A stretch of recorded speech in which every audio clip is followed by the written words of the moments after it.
जी बोल रहे हैं। देखो यहाँ ये नारी शक्ति वंदन हो रहा है, सुनो ध्यान से, वही तो सुना रही हूँ आपको। जो इसमें मिंदर जी बोल रहे हैं, क्या ऐसे नारी शक्ति का वंदन होगा? आप ये क्लिप जो है मैं आपको भेज देती हूँ, ये पूरा भी दे देती हूँ आपको, और ये जो हमने क्लिप शॉट लिया है ये भी आपको हम भेज रहे हैं, ठीक है। तो इससे साबित होता है भारतीय जनता पार्टी की कथनी और करनी में कितना अंतर है। ये महिलाएं आगे पीछे चल रही हैं, ये भी इनसे बर्दाश्त नहीं हो रहा है। मेरा आपसे विनम्र निवेदन रहेगा, इसको जरूर लोगों तक पहुंचाइए। प्रत्यक्ष को प्रमाण की जरूरत नहीं होती। ये भारतीय जनता पार्टी की असलियत है कि नारी के प्रति इनके मन में कितनी अच्छी भावना है, कितनी अच्छी सोच है। कांग्रेस पार्टी हमेशा से महिलाओं का आदर करती है, करती थी और हमेशा करती रहेगी। और इसके इतने सारे उदाहरण हैं जो मैंने आपको बताया। पहली प्रधानमंत्री, पहली राष्ट्रपति, पहली लोकसभा की स्पीकर, पहली गवर्नर, पहली प्रधानमंत्री, पहली स्वास्थ्य मंत्री। कोई ऐसा बड़ी जो ओहदा है, बड़ा पद है, वो कांग्रेस ने महिलाओं को ना दिया हुआ, ऐसा कभी नहीं हुआ। हम हमेशा नारी की समता, समानता और लोगों की समरसता की बात करते हैं, लेकिन भारतीय जनता पार्टी जो कहती है वो उसके बिल्कुल उलट करती है। तो मैं यही कहना चाहती हूँ, मेरा आज का जो प्रेस वार्ता का बुलाने का यही मकसद था कि घड़ियाली आंसू, मगरमच्छ के आंसू बहाना बंद कीजिए।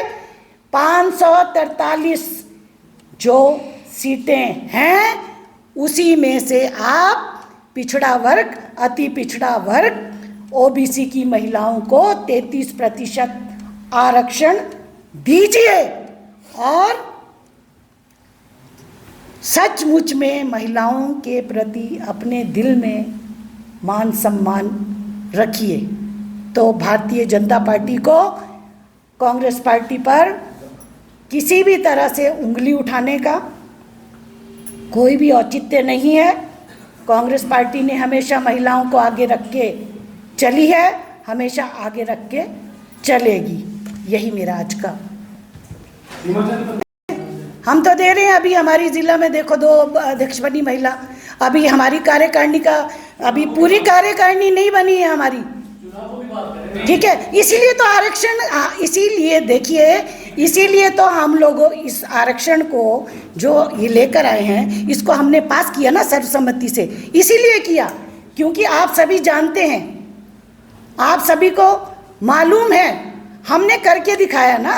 हमने पंचायती राज संस्थाओं में दिया आरक्षण, हम अपनी पार्टी में दे रहे हैं।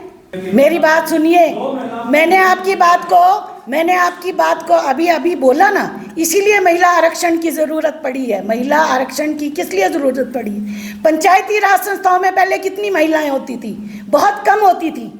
लेकिन जब आरक्षण हुआ, अगर 33% आरक्षण हुआ तो अगली बार 40-45% महिलाएं जीत कर आई। क्यों आई? क्योंकि उन्होंने अपनी योग्यता के बल पे, आरक्षण ज़रूरी इसीलिए है। और जब 50% आरक्षण हुआ तो हमारी जो प्रतिशतता है वो बढ़ गई, क्योंकि जो योग्य महिलाएं थी वो ओपन सीट पर भी जीत कर आई हैं। इसीलिए तो हम कह रहे हैं ना, जो केंद्र में बैठी हुई सरकार है उनसे हम कह रहे हैं कि आप 543 सीटों में से ही 33% आरक्षण दे दीजिए। सब लोग इसके लिए खुश हैं, तो इसमें टाल मटोल करने की कोई ज़रूरत नहीं है। धन्यवाद आप सबका। तो करेंगे, उनसे हमें मिलने का हम कोशिश करेंगे, उनसे भी बात करेंगे। महिलाओं के दुख दर्द को अच्छे से समझती हैं, तो प्रयास तो किया जाएगा कि उनसे मिलेंगे, बात करेंगे। समय लेने के हम लोग कोशिश करेंगे कि वो उनको भी हम देंगे, ये अपनी बात उनके समक्ष उठाएंगे। धन्यवाद।